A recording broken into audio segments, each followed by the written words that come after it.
Hey, g'day guys. Okay, today I'm going to talk about an intrinsic value calculator that I come across on the net. I'm going to update the competition, and I'm also going to talk about a bit of paper I found while moving my office around. Stay tuned.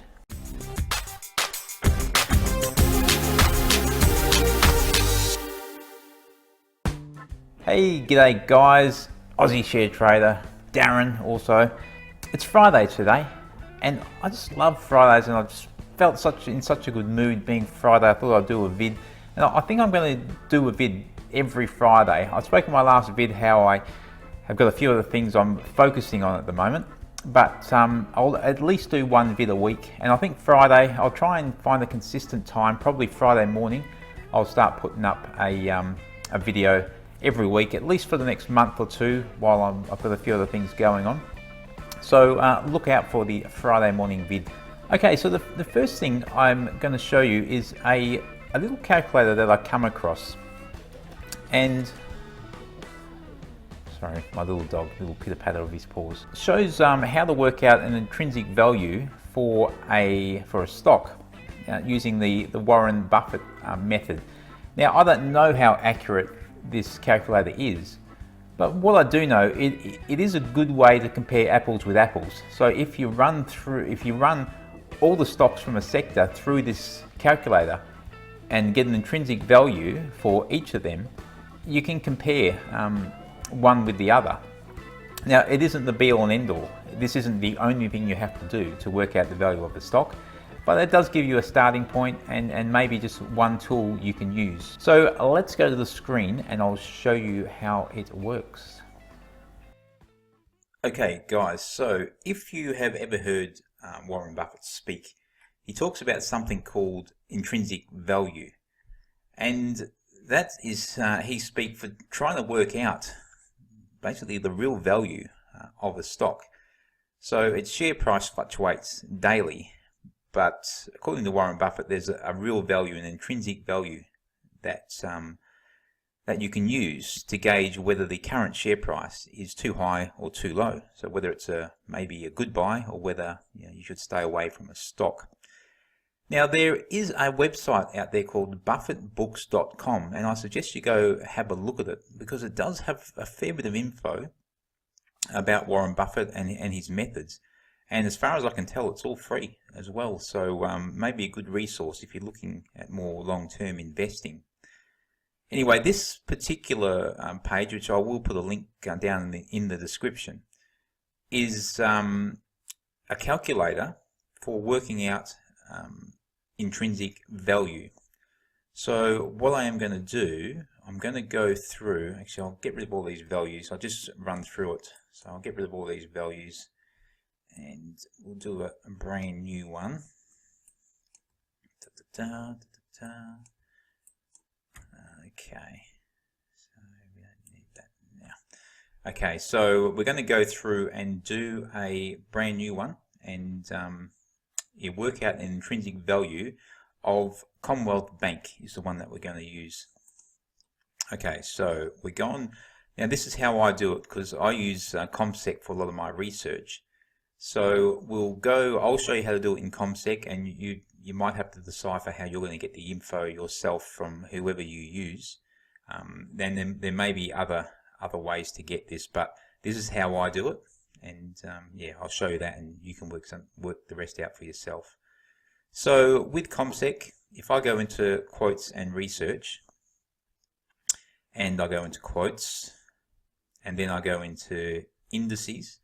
Because what I want to essentially look at doing is try and find the best and the worst stock in an index. So I'm going to look today at the financial index, which is the XFJ. So I'm going to click on that, and that'll bring up a list of all the stocks that are in that index. So I don't know, there's probably 25 maybe there.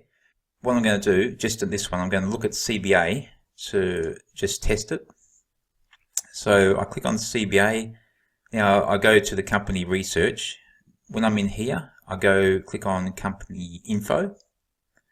Then I click on company wrap, and that brings up the Morningstar what do they call it? I don't know, just like a cheat sheet basically of all the info regarding Commonwealth Bank. So what I'm looking for in this, and I'll just blow it up a little bit, so hopefully if you're watching on your phone, you'll be able to see it a bit better. I'm looking here for the book value.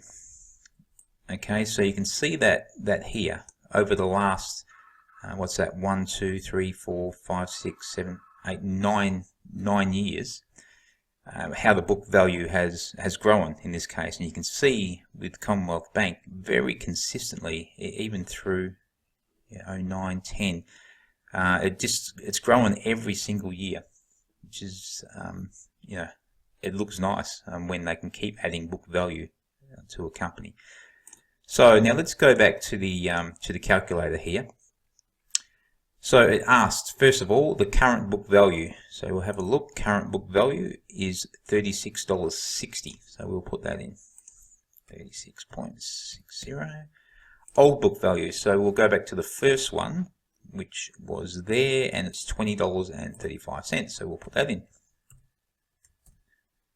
Years between book values. Well, there's 9 values there, so we're going to say it was actually 8 years between the book values. So we put that there, and then we calculate, and it shows you the average book value change over the last 9 years, which is 7.61%. So what we're going to do, we're going to copy that, because it asks for that figure again down here. So we've got to put that in there. So we're going to copy and paste that there. Now here, we'll go back to there, it asks for the cash taken out of the business, and that's the dividends for the year.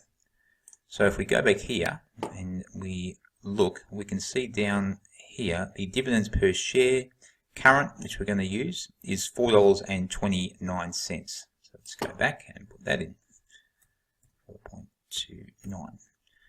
Current book value, which we know from up the top here, is $36.60. Where are we? 36.6. Oops, 0.6. Now we're going to put how many years? It's 10 years here.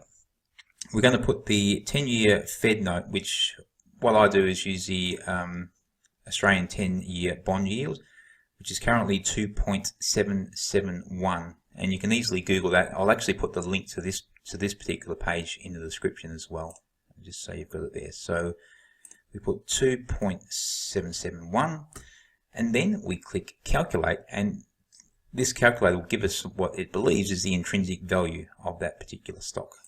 Bang. There it is, $95.02, according to this calc. Now then what I do, I want to come up with a figure, which I call the intrinsic value multiple. Now if you've ever heard that before, then they stole it, because I invented the IVM, the intrinsic value multiple. Actually, that reminds me of a little story, which I am going to tell you. Back when I was in high school, let's say it was either probably year 8 or 9, so 87 or 88.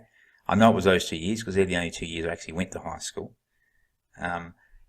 Science class, Mr. Wisson was my science teacher, and we were doing an experiment one day in class, and all we were doing was adding salt to water to see what would happen, and we were dissolving the salt, until we got to a point where we couldn't dissolve the salt anymore, and Mr. Wisson wrote on the board that the salt is now in excess, so IN and then EXCESS.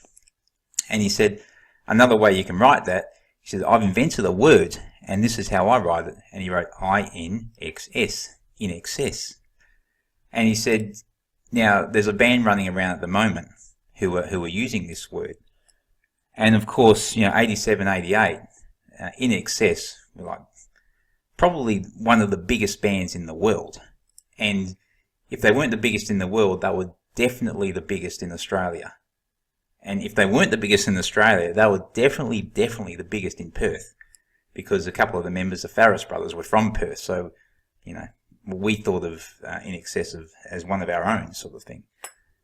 So anyway, so he told us that day that he invented this word INXS, and that the band had stolen that word and used it to to name their band. And we were all very interested back then because everyone sort of loved INXS, and the story really caught my imagination. And probably the only time I ever spoke to a teacher as I was leaving class, I said to Mr. Wisson, I said, you know what you said about INXS, is that true? And he looked at me and he said, all I know is I invented the word. And 30 years ago that was, and now 30 years later, it still haunts me. I remember that story and I wonder if he was telling me the truth. So now I've got this channel with 1,500 subscribers, and this vid might get a couple of thousand views over time. I want to know if anyone out there knows Mr. Wisson, or if anyone knows anyone from INXS, the Farris brothers, or Pengelly, or whoever else is left. Can they tell me if that story is true? I need to know. For 30 years, I've wondered. So I want to know if it's true. So put it in the comments if Mr. Wisson is out there. I reckon he was probably 35 to 45, somewhere. It's pretty hard to know when you're 13 how old people are, but he was probably somewhere around there. So now he'd be 65 to 75 perhaps. So if he's out there, he was a science teacher at Como Senior High School back in the late 80s. So yes, if anyone knows, I would love to know the answer to that. But I digress. IVM, the intrinsic value multiple, is what I want to come up with now, and I get that quite easily. I've got the intrinsic value for, as far as this calc's concerned, at $95.02 for CBA.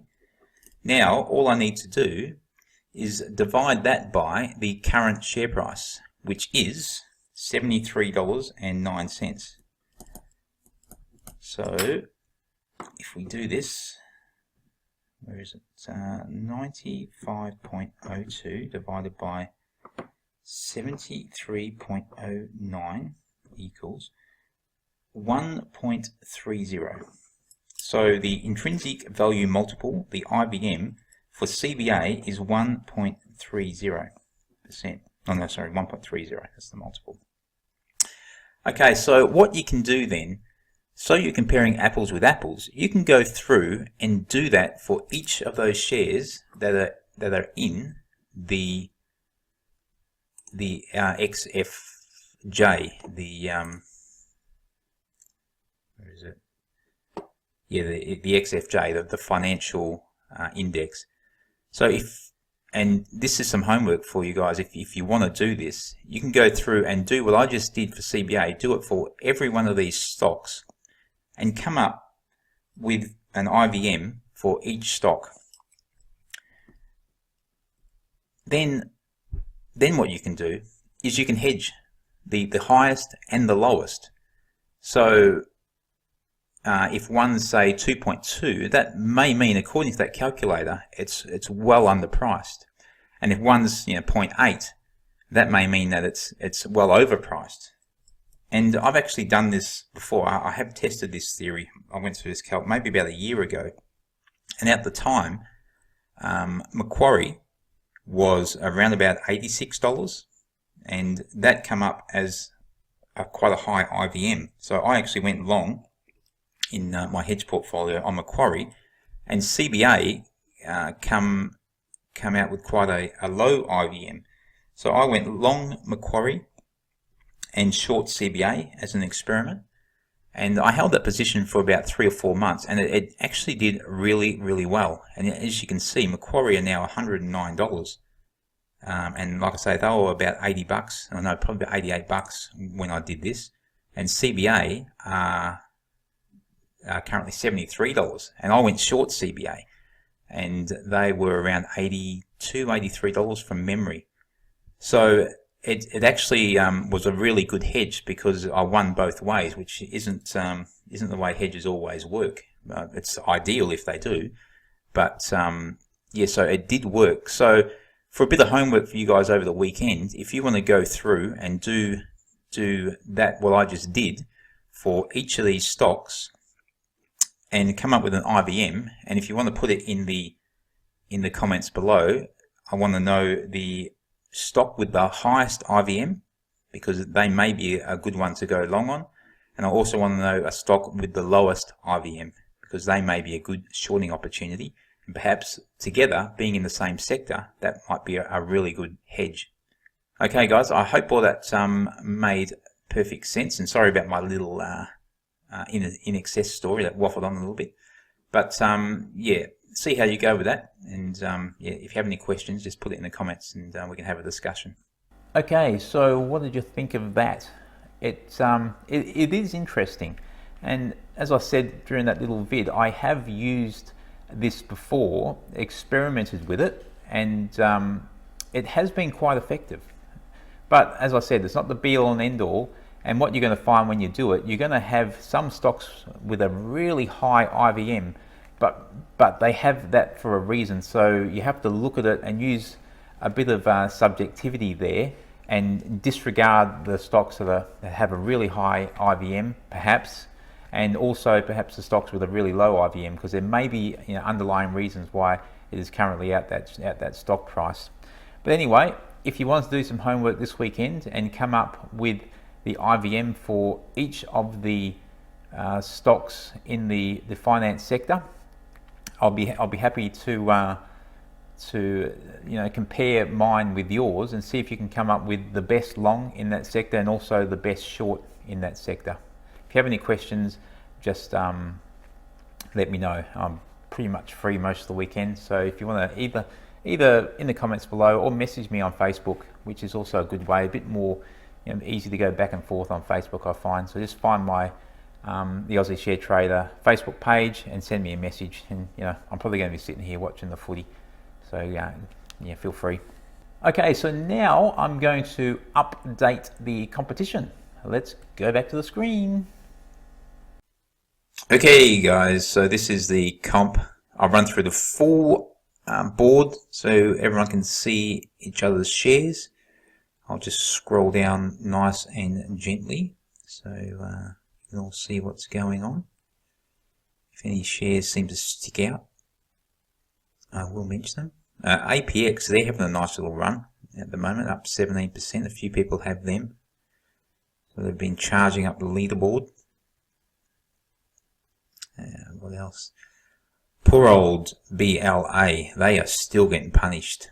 You can see it here. Who's got it? Jordan's got BLA. What are they called? Blue Sky. You can see there they were $5.70 when the comp started. Now $2.79.5, down over 50%. Just to let you know, these prices are at about 12 Sydney time on Friday, the 4th of May. So the market is still open. Still got not even halfway through the day yet. So that's where they are at the moment. Yeah, so BLA, they had a disastrous, well, boy, it's been probably 4 or 5 weeks now, where I think they were up over $14, I'm pretty sure, and now they're at $2.80, so massive cut. Anyway, we'll keep going down. BVS, I can't remember who they are, but they're going well, up 20% for Rusbek-Avusi. Going quite nicely, actually. 3 quite good stocks there. Okay, so we keep going down. I don't know who KRC are off the top of my head either, but they're down 35% for sector lead. Hurting. Triple T are going okay. I've got them as well, so that's why I'm looking okay with mine. They're up 26%. Triple T, Titanium Mob. Keep scrolling down. This CUV for Lakshan, they're going well. Oh, where are we? That one there, up 21%. He's got 3 nice stocks going on there, Lakshan. There we go. So that's everyone there. And if we click over here, where are we? We're sort of right in the middle. Let's go down.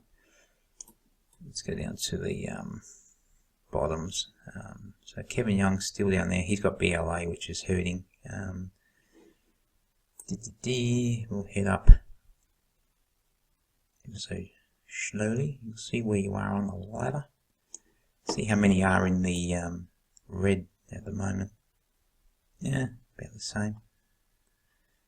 about half and half red, half green. Keep heading up. I don't think there's massive amount of change. There's a few that have moved up. Kind of Noble doing quite well. Jordan has fallen a few places from the other day. I think he was up second or third.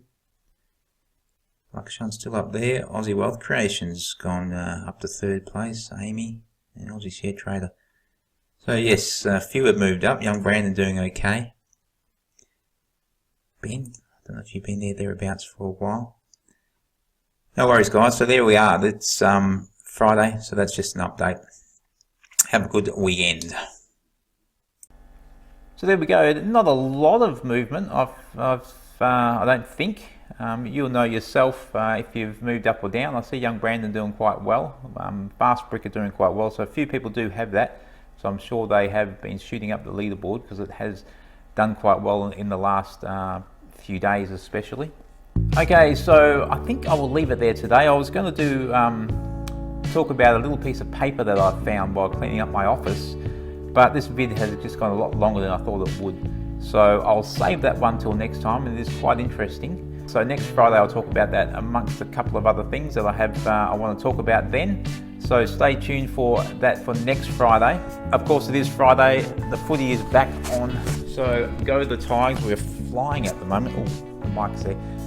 We're flying at the moment. So keep going. The Dodgers, I got up early this morning. They started at 3:40 WA time, so I had to get up early to watch them. They won. They're struggling a bit this year. They made the World Series last year, but not going so well so far this year. Got a lot of injuries. But hopefully they've won the last two now, so hopefully they come back and make the playoffs again. Have a good weekend, guys, wherever you are, whatever you're doing. Enjoy yourself, and I will see you next Friday.